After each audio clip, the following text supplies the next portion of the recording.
Hello and welcome to PMCLounge.com. In this video, we are going over the kind of salary project managers in Japan can expect to draw. And whenever we do videos like these, we essentially go over a salary survey report from PMI.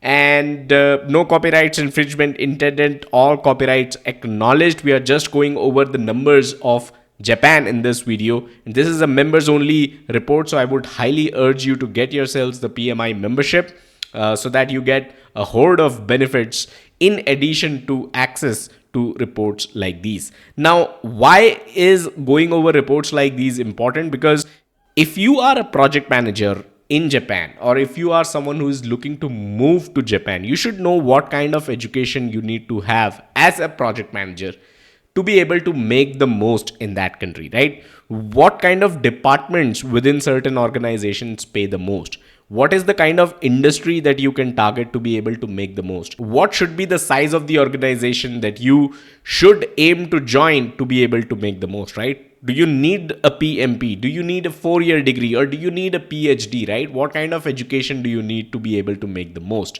And you will have answers to all these questions. So let me quickly share this report.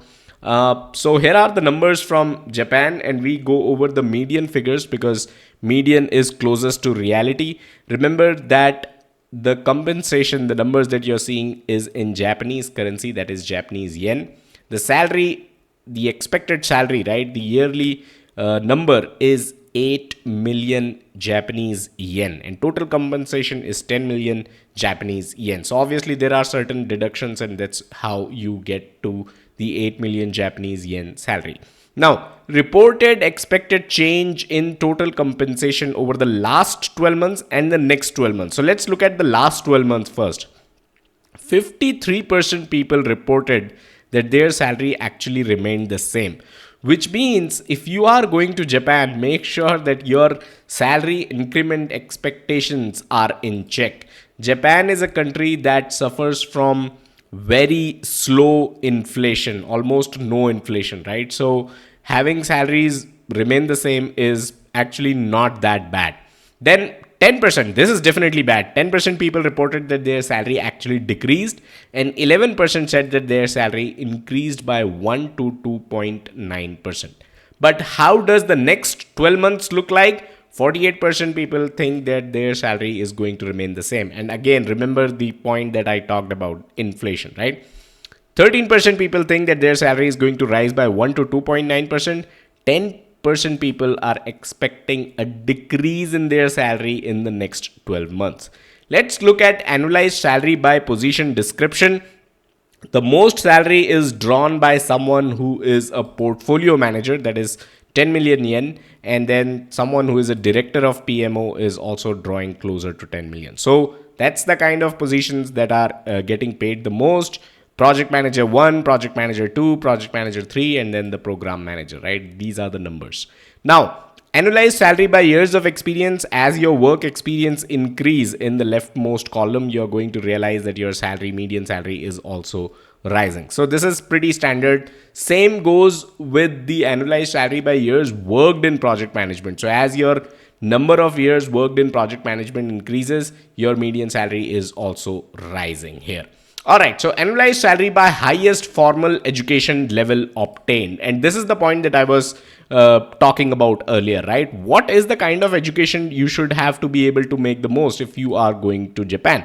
So someone with a doctoral degree can expect to make the most, followed by someone who either has a master's degree or a 4-year college degree. So this is important because there are countries out there where having a doctoral or a master's degree doesn't really matter much, but that is not the case with Japan. Annualized salary by degree in project management. And this again is important because there are countries out there which actually pay you lesser if you have a degree in project management, but that is not the case in Japan. Clearly, someone with a degree is able to make more with someone who does not have a degree in project management. Annualized salary by PMP status. Of course, if you have a PMP certification, you are definitely making more than someone who does not have a PMP certification. So go for it. I make a point to make sure I highlight that there is a salary gap by gender here, which is something that we have seen common across so many countries. Males are making more than females. That is still the case with Japan, unfortunately. Analyze salary by department. What kind of department should you target to be able to make the most? Consulting leads the way. Consulting department pays the most. So if you're a project manager in the consulting department, you're going to be making the most. And second in the list is supply chain management logistics. So these are the two departments that are paying the highest. Then there are several that pay around 8 million yen, which is sales, marketing. Then you have finance. Then you also have administration and general management. IT falls somewhere here, 7.3 million yen. All right, annualized salary by industry. What kind of industry should you target to join? You have healthcare, financial services, and consulting. These are the three industries that pay the most. All right, let's move on and talk about annualized salary by number of employees. So, should you join smaller companies or should you join larger companies? The answer is pretty much clear here. You should either join a startup that has less than 100 employees because they are paying the most, or you should join companies that are large, right? 10,000 or more employees. They are also paying as much as what we saw above. All right, moving on, analyze salary by average project team size and analyze salary by average project budget. The larger your team size is, the higher your salary is going to be, and the larger your project budget is, the higher your salary is going to be. So no surprises there. But the last thing that I wanted to cover was the hours that you're expected to work and the actual hours you work. Because there is this term called karoshi, if I'm not wrong, where it is basically a Japanese word which means death by overworking, which is very painful, right? But what the numbers show is something totally different. You're expected to work around 40 hours a week. People do report working close to 50 hours a week. If you can see here, 49.7 hours is the actual hours that are worked by a project manager, and then 49.4 is something that is reported by a director of PMO. But these numbers are not like out of the world numbers, because we have seen similar numbers across several other countries as well. Alright, so that was the detail about Japan. We have covered several other countries. Check out the first link in the description, which is a playlist of all the countries that we have covered. If you want us to cover a specific country, let us know in the comment and we'll try to make a video on it. That's all in this one. I'll catch you guys in the next video. Bye-bye.